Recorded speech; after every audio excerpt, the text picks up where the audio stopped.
ស្ដីហ្វេនដល់គ្នាស្វាគមន៍មកកាន់ការសម្រាយរឿងរបស់ admin ដែលក្នុងវគ្គនេះដែរ admin នឹងយកសាច់រឿងរបស់យើងមកសម្រាយនៅក្នុងភាគបន្តដែលសាច់រឿងរបស់យើងនៅក្នុងភាគទី2នេះយើងក៏បានឃើញថាតួឯកស្រីរបស់យើងជាឈីនាងក៏បានអង្គុយអានជាមួយនឹងកិច្ចសន្យារបស់នាងតែក្នុងកិច្ចសន្យានោះគ្រូសាហ្វេនក៏បានដាក់ថាបើសិនជាតួឯកស្រីរបស់យើងរស់នៅមិនចុះសម្រុងជាមួយនឹងតួឯកប្រុសក៏អាចលែងលះជាមួយនឹងគេបានដែរចំពោះសំណងនៃការលែងលះខាងគ្រូសាហ្វេននឹងឲ្យតួឯកស្រីយើងរហូតដល់50,000ចំពោះការខកចិត្តនឹងការខាត់បងពេលវេលាភាពយុវវ័យរបស់នាងបើសិនជាពួកគេមានកូនជាមួយនឹងគ្នាក្រោយពីលែងលះតួឯកស្រីក៏អាចយកកូននោះទៅចិញ្ចឹមបានដែរហើយរកការចំណាយនៅក្នុងគ្រួសារទាំងអស់គ្រួសារហ្វេនគឺជាអ្នកបន្ទប់អង្រឹងបន្ទាប់ពីជីឈីបានឃើញជាមួយនឹងកិច្ចសន្យានេះរួចហើយនាងក៏បានគិតនៅក្នុងចិត្តថាតើនេះមែនទេគឺជាលេខកូដនាំខ្ញុំទៅរកភាពមានបានខ្ញុំមិននឹកស្មានថាខ្ញុំមានថ្ងៃនេះសោះចំណែកយឺសេនគ្រាន់តែបានឃើញតួឯកស្រីរបស់យើងអង្គុយអានឯកសារនោះយូរខ្លាំងពេកគេក៏បានសួរទៅកាន់តួឯកស្រីរបស់យើងថាតើកិច្ចសន្យានេះមានបញ្ហាត្រង់កន្លែងណាឬមួយក៏អត់ចំណែកតួឯកស្រីក៏បានសម្លឹងមើលមុខរបស់គេដោយនិយាយថាគ្មានបញ្ហាអ្វីនោះទេហើយតួឯកស្រីយើងក៏បានគិតនៅក្នុងចិត្តទៀតតើអាចមានបញ្ហាអ្វីទៅបើខ្ញុំអាចទទួលបានលុយច្រើនដល់ថ្នាក់នេះកិច្ចសន្យានេះពិតជាល្អពេកហើយបន្ទាប់ពីបានលើតួឯកស្រីនិយាយអញ្ចឹងហើយតួឯកប្រុសហ្នឹងក៏បានប្រាប់ទៅកាន់តួឯកស្រីថាបើសិនជាគ្មានបញ្ហាអីទេចុះហត្ថលេខាទៅលើឯកសារនេះទៅកាលណាពេលនោះយើងក៏បានឃើញថាជីឈីហ្នឹងក៏បានចុះហត្ថលេខារបស់នាងទៅលើឯកសារនោះជីឈីក៏បានគិតនៅក្នុងចិត្តថានៅពេលដែលខ្ញុំចុះហត្ថលេខាឈ្មោះរបស់ខ្ញុំនៅលើឯកសារនេះខ្ញុំនឹងមានជីវិតថ្មីនៅថ្ងៃស្អែកហើយខ្ញុំនឹងខ្លាចទៅជាអ្នកមានចំណែកតួឯកប្រុសរបស់យើងយឺសេណាក៏បានលួចមើលតួឯកស្រីដោយមិនដាប់ភ្នែកឡើយកាប់ទៅតួឯកប្រុសរបស់យើងក៏មានចិត្តនឹងលួចស្រឡាញ់ទៅកាន់តួឯកស្រីដែរបន្ទាប់ពីបានសញ្ញាឯកសាររួចហើយតួឯកស្រីរបស់យើងក៏បានបកគលឯកសារនេះទៅកាន់តួឯកប្រុសកាលណាពេលនោះដែរលោកយាយវ័យចំណាស់នៃគ្រួសារហ្វេនគាត់ក៏បាននិយាយទៅកាន់តួឯកស្រីថាបើទោះជាតួឯកស្រីរបស់យើងធ្វើជាស្រីកំណាំនៅក្នុងគ្រួសារហ្វេនក៏ដោយក៏ប៉ុន្តែគាត់មិនឲ្យតួឯកស្រីរបស់យើងខ្វះមុខខ្វះក្រោយនោះទេគាត់បានឲ្យលោកវាងរៀបចំឯកសារឲ្យបានលឿនបំផុតដើម្បីនាំតួឯកស្រីរបស់យើងទៅចុះអត្តាស៊ីវិលជាមួយនឹងតួឯកប្រុសចំណែកតួឯកប្រុសរបស់យើងគ្រាន់តែបានលឺរឿងនេះពីលោកយាយភ្លាមគេក៏បាននិយាយថាគួរតែចុះឯកសារនៅថ្ងៃនេះតែម្ដងទៅពីព្រោះថាថ្ងៃនេះគេទំនេរឯលោកវាងបន្ទាប់ពីលឺអញ្ចឹងហើយក៏បានប្រាប់ទៅកាន់ចៅហ្វាយវ័យក្មេងថាលឿនពេកឲ្យលោកចៅហ្វាយទៅចុះថ្ងៃនេះគឺមិនទាន់នោះទេយើងត្រូវណាត់គេជាមុនទើបយើងអាចទៅចុះហត្ថលេខាបានដល់ពេលបានលឺលោកវាងនិយាយអញ្ចឹងតួឯកប្រុសរបស់យើងក៏បាននិយាយថាមិនអីនោះទេដោយសារតែខ្ញុំទំនេរថ្ងៃហ្នឹងចុះថ្ងៃស្អែកក៏បានដែរហើយយើងក៏បានឃើញថាតួឯកស្រីរបស់យើងជីឈីនេះក៏បាននិយាយថាបើអញ្ចឹងពួកយើងចាំតែចុះនៅថ្ងៃស្អែកទៅកាលណាពេលនោះលោកវាងក៏បានប្រាប់ទៅកាន់តួឯកស្រីថាឥឡូវនេះលោកស្រីអាចទៅមើលបន្ទប់គេរបស់លោកស្រីបានហើយគាត់ក៏បាននាំតួឯកស្រីរបស់យើងទៅមើលបន្ទប់គេរបស់នាងជាមួយនឹងតួឯកប្រុសអំឡុងពេលដែលដើរបណ្ដើរតួឯកស្រីរបស់យើងក៏បានគិតបណ្ដើរចាប់ពីថ្ងៃស្អែកទៅខ្ញុំនឹងមានជីវិតថ្មីហើយខ្ញុំនឹងក្លាយទៅជាស្ត្រីម្នាក់ដែលមានបំផុនហើយហេតុអីបានជាជីវិតរបស់ខ្ញុំល្អយ៉ាងនេះតែដើរចូលមកក្នុងបន្ទប់ភ្លាមលោកវាងក៏បានប្រាប់ទៅកាន់តួឯកស្រីរបស់យើងថានេះគឺជាបន្ទប់របស់លោកស្រីហើយនឹងលោកម្ចាស់ឈីគ្រាន់តែបានឃើញបន្ទប់គេងរបស់អ្នកមាននាងពិតជាសប្បាយចិត្តខ្លាំងណាស់នាងក៏បានគិតថាតើនេះគឺជាជីវភាពរបស់អ្នកមានទេបន្ទប់ទាំងអស់គ្រឿងសង្ហារឹមសុទ្ធតែប្រណិតហើយលោកវាងក៏បានបង្ហាញជាមួយនឹងគ្រឿងអលង្ការផ្សេងព្រមទាំងកាបូបទំនើបទៅឲ្យតួឯកស្រីរបស់យើងដោយនិយាយថាវាគឺជាការរៀបចំទុកមុនដែលគេរៀបចំសម្រាប់តួឯកស្រ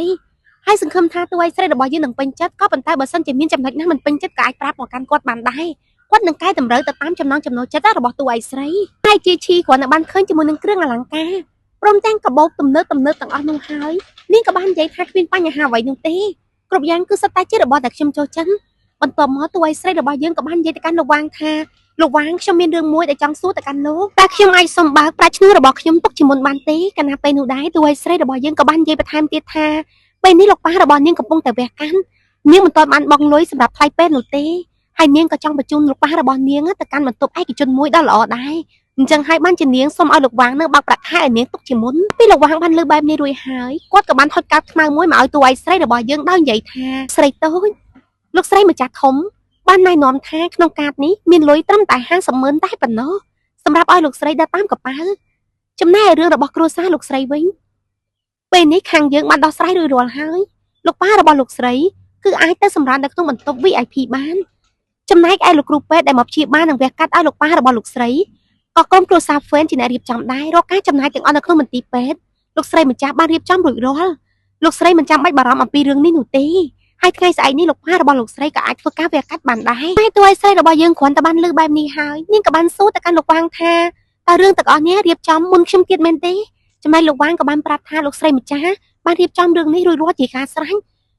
ចំណែកលោកស្រីតូចមិនចាំបាច់បារម្ភអំពីរឿងនេះឡើយហើយបើសិនជាលោកស្រីតូច ចង់ទៅជួបជាមួយនឹងលោកប៉ារបស់លោកស្រីគាត់តែប្រាប់ខ្ញុំមួយម៉ាត់មកខ្ញុំនឹងរៀបចំឡានដើម្បីជួបលោកស្រីទៅជួបជាមួយនឹងលោកប៉ារបស់លោកស្រីភ្លាមបន្ទាប់ពីតួឯកស្រីយើងបានលឺអញ្ចឹងហើយនាងក៏បានអរគុណទៅកាន់លោកវ៉ាងគណៈពេលនោះលោកវ៉ាងក៏បាននិយាយទៅកាន់តួឯកស្រីរបស់យើងថារឿងទី1តែប៉ុណ្ណោះដែលលោកស្រីទៅធ្វើគឺលោកស្រីទៅតែរៀបចំខ្លួនឲ្យបានល្អហើយលោកស្រីទៅតែសម្រាកឲ្យបានស្រួលនិងថែរក្សាសុខភាពខ្លួនឯងពេលជីឈីបានលឺអញ្ចឹងនាងក៏បានប្រាប់ទៅកាន់លោកវ៉ាងថាមិនចាំបាច់បារម្ភនោះទេខ្ញុំនឹងបង្កើតកូនចៅពេញផ្ទះឲ្យទៅកាន់គ្រួសារហ្វេនពេលនេះដែរយើងក៏បានឃើញថាតួឯកស្រីរបស់យើងក៏បានមកកាន់មន្ទីរពេទ្យដើម្បីមើលថែទៅកាន់លោកប៉ារបស់នាងគណៈពេលនោះលោកគ្រូពេទ្យក៏បានប្រាប់ទៅកាន់តួឯកស្រីថាជំងឺរបស់លោកប៉ានាងវាកាត់គឺបានទទួលជោគជ័យ 100%ហើយកម្រិតនៃការជាសះស្បើយរបស់គាត់នឹងឆាប់រហ័សបន្តិចទៀតគាត់នឹងអាចចេញពីមន្ទីរពេទ្យបានបន្ទាប់ពីតួឯកស្រីយើងបានលឺអញ្ចឹងហើយនាងក៏បានអរគុណទៅកាន់លោកគ្រូពេទ្យគណៈពេលនេះយើងក៏បានឃើញថាម្ដាយរបស់តួឯកស្រីគាត់ក៏បានសួរមកកាន់កូនស្រីរបស់គាត់ថាតើជីឈីបានលុយមកពីណាដើម្បីវះកាត់ទៅកាន់ឪពុករបស់នាងគណៈពេលនោះដែរជីឈីក៏បានកុហកទៅកាន់ម្ដាយរបស់នាងថាគឺនាងបានខ្ចីលុយនេះពីតកែរបស់នាងដោយសារតែលោកតកែគាត់អាណិតជាមួយនឹងគ្រួសាររបស់នាងអញ្ចឹងហើយបានជាគាត់យកព្រមឲ្យលុយនេះខ្ចីដល់ពេលម្ដាយរបស់តួឯកស្រីបានលឺអញ្ចឹងហើយគាត់ក៏បានប្រាប់ទៅកាន់កូនស្រីរបស់គាត់ថាឲ្យខំប្រឹងធ្វើការដើម្បីលោកតកែហើយនឹងសងគុណណាចំពោះការតបស្នងដែលលោកតកែបានជួយមកកាន់គ្រួសាររបស់យើងបន្ទាប់ពីតួឯកស្រីយើងបានលឺម្ដាយនិយាយអញ្ចឹងនាងក៏បានគិតនៅក្នុងចិត្តរបស់នាងថាការតបស្នងនិងសងគុណត្រឡប់ទៅវិញមិនមែនជាប្រាក់នោះទេក៏ប៉ុន្តែវាគឺជាកុមារនេះដែរសាច់រឿងរបស់យើងក៏បានឃើញថាថ្ងៃស្អែកនឹងក៏បានមកដល់តួឯកប្រុសនិងតួឯកស្រីរបស់យើងក៏បានទៅចុះអត្តាស៊ីវិលជាមួយនឹងគ្នាគ្រាន់តែទៅដល់ទីកន្លែងចុះអត្តាស៊ីវិលភ្លាមត្រីខាងចុះអត្តាស៊ីវិលនឹងក៏បានសួរមកកាន់តួឯកប្រុសនិងតួឯកស្រីរបស់យើងថាពួកគេទាំងពីរនាក់គឺជាគូស្នេហ៍វ័យក្មេងមើលទៅគឺស័ក្តិសមជាមួយនឹងគ្នាខ្លាំងណាស់កាលណាពេលនោះដែរតួឯកស្រីរបស់យើងនឹងក៏បានជួយស្កគ្រាប់ចេញពីក្នុងកប៉ៅរបស់នាងឲ្យទៅកាន់មន្ត្រីប៉ូលីសដើម្បីចុះអត្តាស៊ីវិលឲ្យនាងនោះដែរនិយាយថាអ្នកមីងនេះគឺជាស្កគ្រាប់ថ្ងៃមង្គលការរបស់ខ្ញុំចង់ជូនដល់អ្នកមីងអរគុណសម្រាប់ការជូនពររបស់អ្នកមីងម្នាក់នោះក៏បានសួរទៅកាន់តួឯកប្រុសរបស់យើងទៀតថាតើរាល់ថ្ងៃនេះឯងធ្វើការអីទៅចំណែកតួឯកប្រុសរបស់យើងអត់មាត់សំបីតែមួយម៉ាត់ទេដល់ពេលអញ្ចឹងតួឯកស្រីរបស់យើងក៏បានយកដៃទៅប៉ះតួឯកប្រុសដែរនិយាយថាអ្នកមីងគាត់កំពុងតែសួរលោកហើយបានជាលោកបន្តខ្លះអញ្ចឹងហើយតួឯកស្រីហ្នឹងក៏បាននិយាយប្រាប់ទៅកាន់អ្នកមីងនោះថាអ្នកមីងប្តីរបស់ខ្ញុំក៏មិនសូវចេះមាត់កអីនោះទេការងាររបស់គាត់គឺជាអ្នកតំណែងតំណងពេលអ្នកមីងលឺអញ្ចឹងហើយគាត់ក៏បានសួរទៅកាន់តួឯកស្រីរបស់យើងទៀតថាតើពួកឯងទាំងពីរនាក់ហ្នឹងបានជួបគ្នាដោយរបៀបណាទៅបានជាពួកឯងបានរៀបការជាមួយនឹងគ្នាអញ្ចឹងហើយតួឯកស្រីរបស់យើងក៏បានប្រាប់ទៅកាន់អ្នកមីងនោះថាប្តីរបស់ខ្ញុំគាត់គឺជាអ្នកជួយសង្គ្រោះខ្ញុំបន្ទាប់មកខ្ញុំក៏បានថ្វាយខ្លួនរបស់ខ្ញុំឲ្យទៅកាន់ប្តីរបស់ខ្ញុំហើយគាត់ក៏បានដេញតាមខ្ញុំអត់ឈប់អត់ឈរនោះទេទីបំផុតពួកយើងទាំងពីរនាក់ក៏បានរៀបការជាមួយនឹងគ្នានៅថ្ងៃនេះពេលអ្នកមីងនឹងក៏បានលឺអញ្ចឹងហើយគាត់ក៏បាននិយាយថាស្នេហារបស់ពួកឯងដូចជានៅក្នុងរឿងប្រមលោកខ្លាំងណាស់ហើយគាត់ក៏បានសួរទៅកាន់តួឯកស្រីរបស់យើងទៀតថាតើពួកឯងមានកម្រងយកកូននៅពេលណាគណៈពេលនោះដែរតួឯកស្រីក៏បានប្រាប់ថាខ្ញុំមានកម្រងយកកូននៅក្នុងយប់នេះតែម្ដងគ្រាន់តែអ្នកមីងក៏បានលឺអញ្ចឹងហើយគាត់ក៏បានសើចហើយគាត់ក៏បាននិយាយទៅកាន់តួឯកស្រីរបស់យើងដោយសារលឿនពេកគាត់ថាល្អខ្លាំងណាស់នៅក្មេងៗអញ្ចឹងកំពុងតែមានកម្លាំងអញ្ចឹងជាយាមយកកូនទៅហើយទៅនៅពេលដែលយើងចាស់យើងយកកូនគឺពិបាកខ្លាំងណាស់តោះពេលនិយាយរួចហើយអ្នកមីងក៏បានប្រាប់ទៅកាន់ពួកគេទាំងពីរនាក់នេះថាឯកសារគឺមានគ្រប់គ្រាន់ហើយឥឡូវនេះចង់ឲ្យតួឯកប្រុសនិងតួឯកស្រីរបស់យើងថតរូបជាមួយគ្នាមួយប៉ុស្តិ៍ដើម្បីដាក់នៅក្នុងភៅចុះអត្តាស៊ីវិលនោះដោយសាច់រឿងរបស់យើងក៏បានឃើញថាតួឯកប្រុសក៏បានអង្គុយធ្វើមុខឡើងមុំអត់មានឲ្យញឹមសំបីតែបន្តិចអ្នកមីងឃើញអញ្ចឹងគាត់ក៏បាននិយាយថាហេតុអ្វីបានជាកូនកំឡោះអត់ឲ្យញឹមអញ្ចឹងចំណែកតួឯកស្រីរបស់យើងក៏បានជួយនិយាយទៅកាន់តួឯកប្រុសទៀតហើយដោយនាងបានប្រាប់ទៅកាន់អ្នកមីងថាដោយសារតែការរៀបការនេះគឺជាលើកដំបូងរបស់គាត់អញ្ចឹងគាត់ភ័យខ្លាំងណាស់ដល់ពេលអ្នកមីងក៏បានលឺអញ្ចឹងគាត់ក៏បាននិយាយទៅកាន់តួឯកស្រីរបស់យើងថាប្តីរបស់ឯងគឺសង្ហាខ្លាំងណាស់បើទោះជាមិនញញឹមក៏មើលទៅសង្ហាដែរដល់ពេលអញ្ចឹងហើយអ្នកមីងគាត់ក៏បានរាប់2 3 1បន្ទាប់មកពួកគេក៏បានថតរូបអាពាហ៍ពិពាហ៍ជាមួយនឹងគ្នាពេលនេះសាច់រឿងរបស់យើងក៏បានឃើញថាពេលយប់ហ្នឹងក៏បានមកដល់ចំណែកតួឯកស្រីរបស់យើងជីឈីនាងក៏បានគិតតែម្នាក់ឯងថាយើងទៅតាមច្បាប់នៃកិច្ចសន្យាដើម្បីឲ្យយើងឆាប់មានកូនពួកយើងទាំងពីរនាក់ត្រូវតែរួមភេទជាមួយនឹងគ្នាឲ្យឆាប់តាមតែអាចធ្វើទៅបានតោះពីបានគិតបែបនេះហើយសាច់រឿងរបស់យើងក៏បានឃើញថាតួឯកស្រីរបស់យើងនឹងក៏បានពាក់សម្លៀកបំពាក់កេងយំស្ដើងដើម្បីបង្ហាញសាច់ខ្ចីរបស់នាងទៅកាន់តួឯកប្រុសអញ្ចឹងជីឈីក៏បានគិតនៅក្នុងចិត្តទៀតថានៅក្នុងសិភៅប្រឡំលោកតួឯកប្រុសដែលជានាយកប្រតិបត្តិគឺតែងតែធ្វើរឿងនៅក្នុងពេលយប់នោះយ៉ាងខ្លាំងក្លាដែលធ្វើឲ្យតួឯកស្រីជាប់ចិត្តរហូតនាងក៏ចង់ដឹងថាតាប្តីរបស់នាងដែលជានាយកប្រតិបត្តិនេះមានក្បាច់និងមានជំនាញពិសេសអ្វីខ្លះទៅតែពីបានគិតបែបនេះហើយសាច់រឿងរបស់យើងក៏បានឃើញថាតួឯកស្រីរបស់យើងរងចាំតួឯកប្រុសរហូតដល់ពាក់កណ្ដាលយប់ក៏មិនទាន់ឃើញតួឯកប្រុសរបស់យើងត្រឡប់មកផ្ទះវិញដែរចំណែកជីឈីក៏បានគិតនៅក្នុងចិត្តថាហេតុអ្វីបានជាក្រមកផ្ទះខ្លាំងម្ល៉េះហើយខ្ញុំពិតជាងងុយគេងខ្លាំងណាស់គណៈពេលនោះតួឯកស្រីរបស់យើងនឹងក៏បានដេកលក់តែម្ដងដោយសាច់រឿងរបស់យើងក៏បានឃើញថាពាក់កណ្ដាលយប់ម៉ោង 2:10 ហើយហ្នឹង តួឯកប្រុសហ្នឹងក៏បានដើរចូលមកដល់ក្នុងផ្ទះជីឈីបានឃើញតួឯកប្រុសភ្លាមនាងក៏បានភ្ញាក់យ៉ាងលឿនបន្ទាប់មកតួឯកស្រីរបស់យើងហ្នឹងក៏បានយកដៃរបស់នាងទៅផ្អែករបៀបថាគេងឲ្យតួឯកប្រុសឃើញជាមួយនឹងសម្រស់របស់នាងអញ្ចឹងតែពីបានឃើញតួឯកស្រីរបស់យើងបែបនេះហើយតួឯកប្រុសហ្នឹងក៏បានដើរចូលមកក្បែរនាងចំណែកជីឈីគ្រាន់តែបានឃើញតួឯកប្រុសរបស់យើងនាងក៏បានធំក្លិនស្រានៅលើខ្លួនរបស់តួឯកប្រុសហើយជីឈីក៏បានសួរទៅកាន់តួឯកប្រុសថាលោកប្តីតើលោកប្តីផឹកស្រាមែនទេបន្ទាប់មកតួឯកស្រីរបស់យើងក៏និយាយតែម្នាក់ឯងត្រូវហើយនៅពេលផឹកស្រាមនុស្សដែលកំសាន្តនឹងខ្លាចទៅជាមនុស្សក្លាហានខ្ញុំក៏គួរតែផឹកស្រាដែរតាមពេលនោះយើងក៏បានឃើញថាតួឯកប្រុសរបស់យើងនឹងក៏បានដើរចេញត្រឡប់ទៅវិញចំណែកតួឯកស្រីឃើញបែបនេះនាងក៏បាននិយាយទៅកាន់តួឯកប្រុសថាសួស្តីលោកប្តីតើលោកប្តីចង់ទៅណាហ្នឹងហើយតួប្រុសរបស់យើងក៏បានប្រាប់ទៅកាន់តួឯកស្រីថាគេចង់ទៅមួយទៅណាគ្រាន់តែបានលើតួឯកប្រុសយើងនិយាយអញ្ចឹងហើយតួឯកស្រីក៏បាននិយាយថាប្រញាប់ទៅណាមិនឲ្យទាន់ទៅមួយទឹកនោះទេខ្ញុំបានរងចាំបងអស់រយៈពេលច្រើនម៉ោងហើយបន្ទាប់មកតួឯកស្រីរបស់យើងហ្នឹងក៏បានទាញដៃរបស់តួឯកប្រុសដែលមិនដាល់ឲ្យតួឯកប្រុសរបស់យើងណាកាប់មុខទៅលើតួឯកស្រីតែម្ដងហើយពួកគេទាំងពីរនាក់ក៏បានសម្លឹងមើលភ្នែកគ្នាទៅវិញទៅមកតែពេលនឹងសាច់រឿងរបស់យើងក៏បានឃើញថាតួឯកប្រុសហ្នឹងក៏បានលេបទឹកមាត់ចំណែកតួឯកស្រីហ្នឹងក៏បានលេបទឹកមាត់ដូចគ្នាដោយសារតែសម្លឹងភ្នែកគ្នាហើយចិត្តដល់ច្រមុះគ្នាហើយហ្វេនគណៈពេលនោះដែរសាច់រឿងរបស់យើងក៏បានឃើញថាជីឈីហ្នឹងក៏បានគិតនៅក្នុងចិត្តរបស់នាងខ្ញុំបានត្រៀមខ្លួនរួចរាល់អស់រយៈពេលជាយូរមកហើយ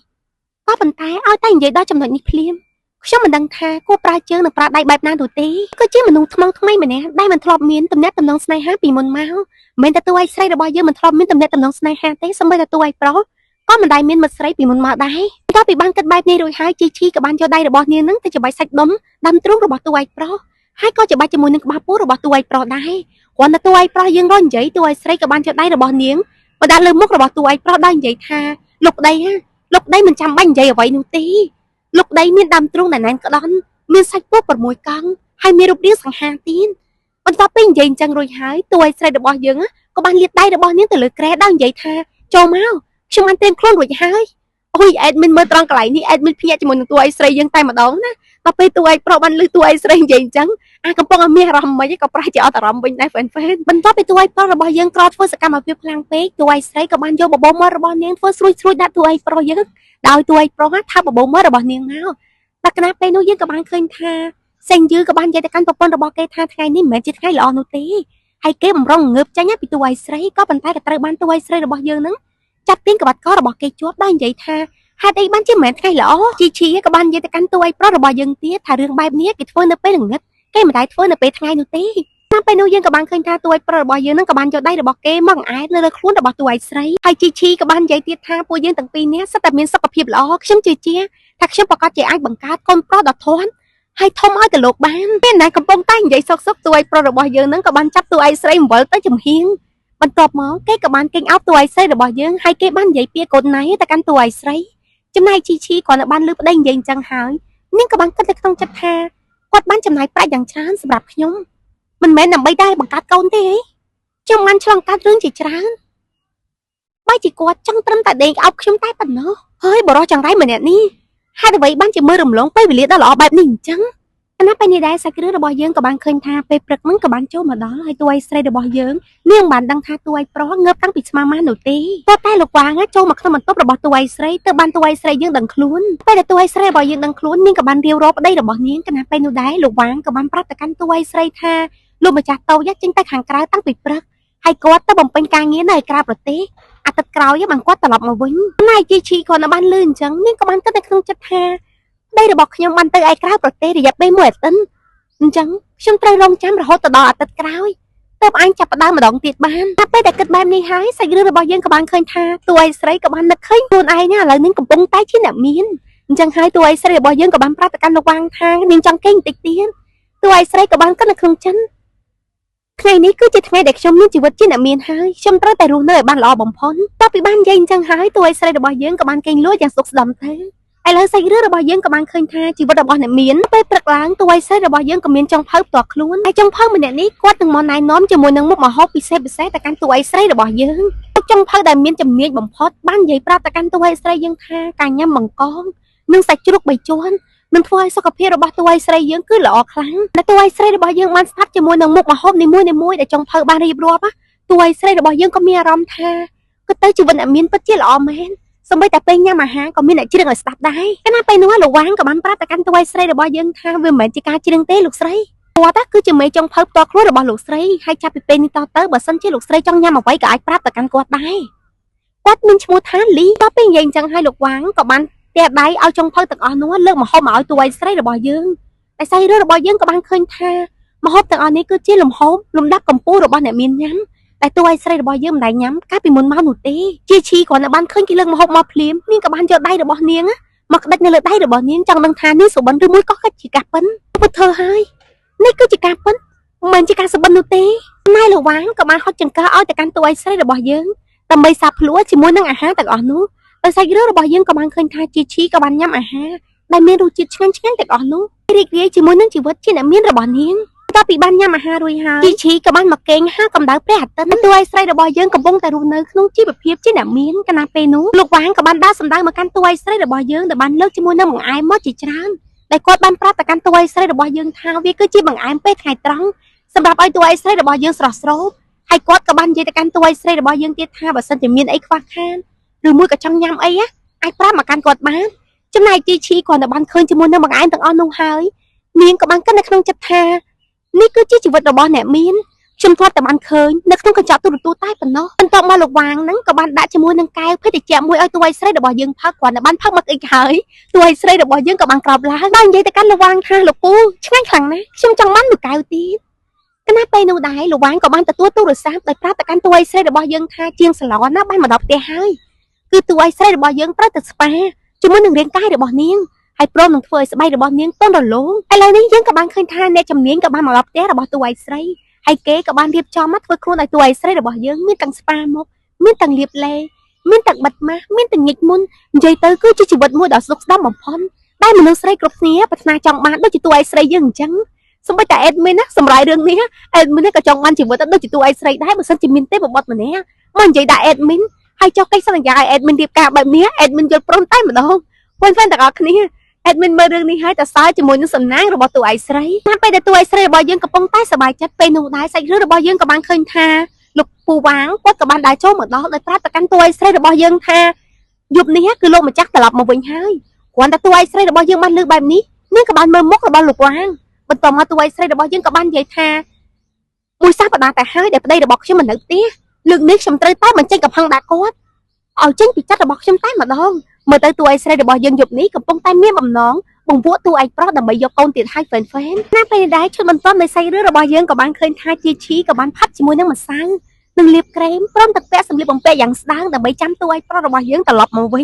ញមិនត្រឹមតែប៉ុណ្្នឹងទេសាច់រឿងរបស់យើងក៏បានឃើញថាតួឯស្រីមេកអាប់ដូចជាចេញទៅខាងក្រៅអញ្ចឹងក៏ប៉ុន្តែក៏ប៉ុតនាងនៅផ្ទះនាងក៏បានបាញ់ជាមួយនឹងទឹកអប់ដែលមានតម្លៃថ្លៃដើម្បីជះក្លិនក្រអូបទៅកាន់តួឯប្រុសហើយតួស្រីយើងក៏បានគេងដូចជាថ្ងៃមុនអញ្ចឹងគឺគេងនៅលើគ្រែ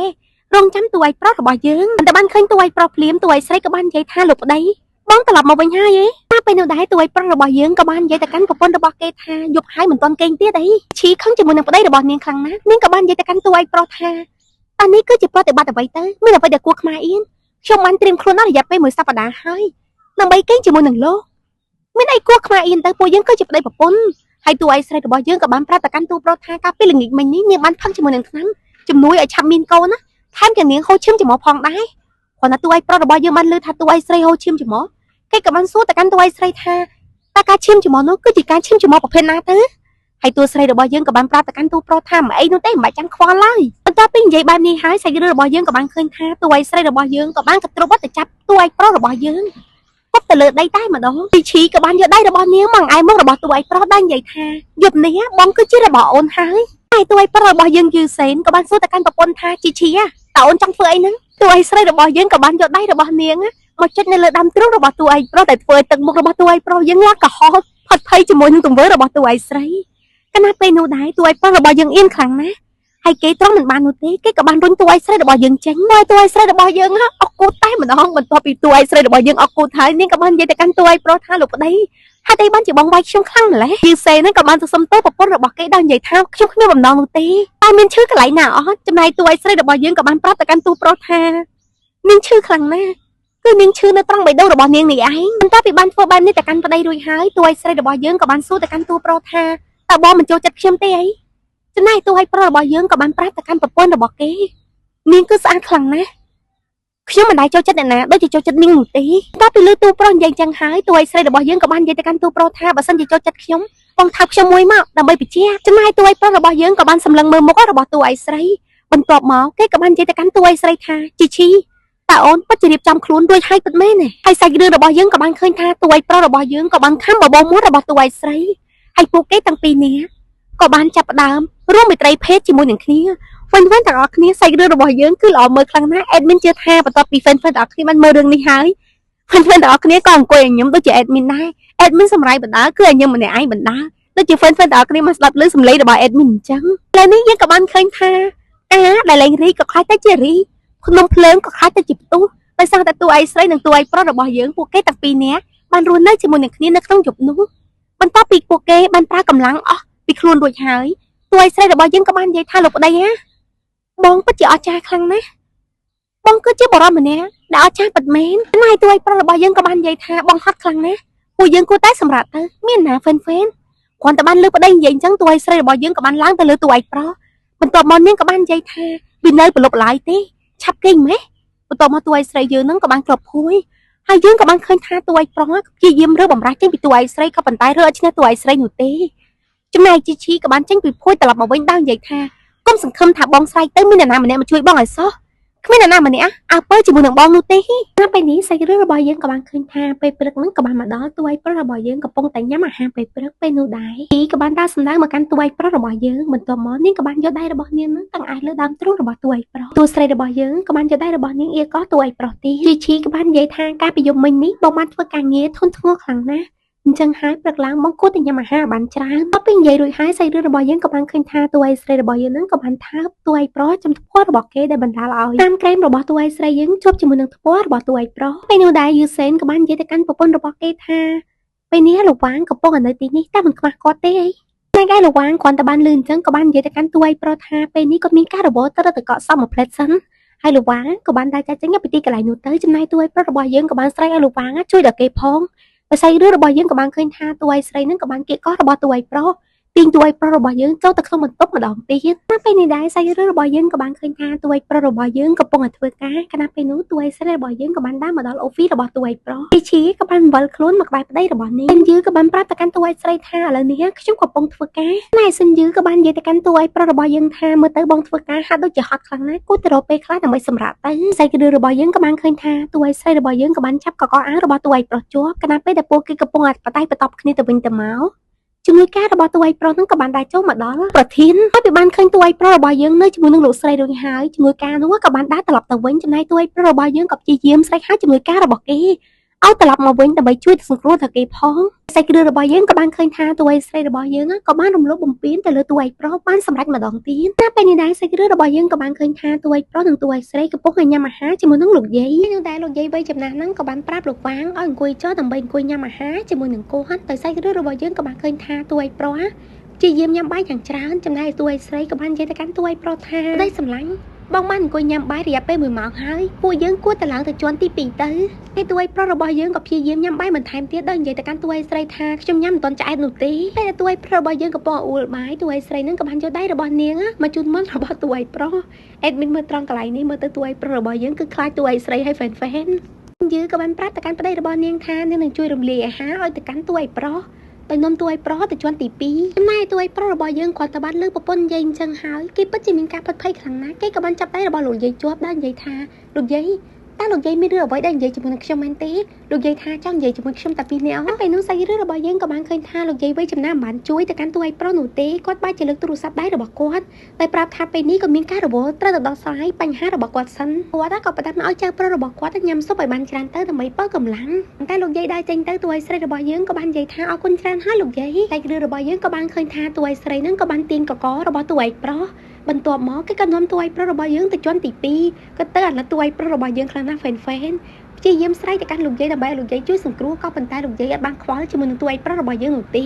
ឡើងដែរឈុតបន្ទាប់នៃសាច់រឿងរបស់យើងក៏បានឃើញថាតួឯប្រុសឡើយនេះគឺខ្លាចតួឯស្រីខ្លាំងណាស់គ្រាន់តែបានឃើញតួឯស្រីរបស់យើងព្យាយាមកិច្ចខ្លួនហើយស្នាមនៅក្រោមភ្នែករបស់តួឯប្រុសយើងឡើងខ្មៅអត់ទៅហើយដោយសារតែពេលយប់ឡើងអត់សូវបានគេងគ្រប់គ្រាន់មិនត្រឹមតែប៉ុណ្្នឹងទេសូម្បីតែចង្កេះរបស់គេក៏ឈឺដែរហើយគ្រាន់តែតួឯស្រីរបស់យើងបានឃើញតួប្រុសភ្លាមនាងក៏សវ៉ារត់ទៅកាន់តួឯប្រុសដោយនិយាយទៅកាន់ប្តីរបស់នាងថា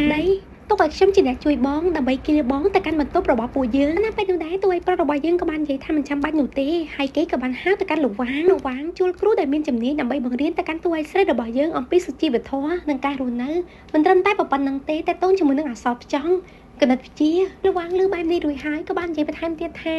តែតើតើជាមួយនឹងការធ្វើម្ហូបនិងការរៀបចំតុបតែងជាមួយនឹងសួនផ្កាដែរមែនទេណាពេលនោះស៊ីនជឺក៏បាននិយាយថាតែខ្ញុំត្រូវទៅរៀនរបស់ទាំងអស់នេះហើយបានលើកប្តីនិយាយចឹងហើយតួឯកស្រីរបស់យើងនឹងក៏បានផ្លេចជាមួយនឹងការដេញតាមប្តីរបស់នាងដែលតួឯកប្រុសរបស់យើងធ្វើបែបនេះដើម្បីកុំឲ្យតួឯកស្រីតាមគេស្អិតខ្លាំងពេកវាងក៏បានប្រាប់ទៅកាន់តួឯកស្រីរបស់យើងថាការងារទាំងអស់នេះគឺស្ត្រីដែលជាអ្នកមានគឺត្រូវតែរៀនពួកគេនឹងខ្លាចទៅជាស្ត្រីម្នាក់ដែលអស្ចារ្យបំផុតស៊ីគ្រាន់តែបានលើកពីលោកវាងនិយាយចឹងហើយនាងក៏បានគិតនៅក្នុងចិត្តថាការធ្វើជាស្ត្រីដែលមានមិនងាយស្រួលនោះទេអមតតួឯកស្រីរបស់យើងក៏បានប្រាប់ទៅកាន់លោកវាងថាឲ្យរកគ្រូផ្ទាល់ខ្លួនសម្រាប់នាងហើយថ្ងៃស្អែកនេះនាងនឹងចាប់ផ្ដើមចូលរៀនតែម្ដង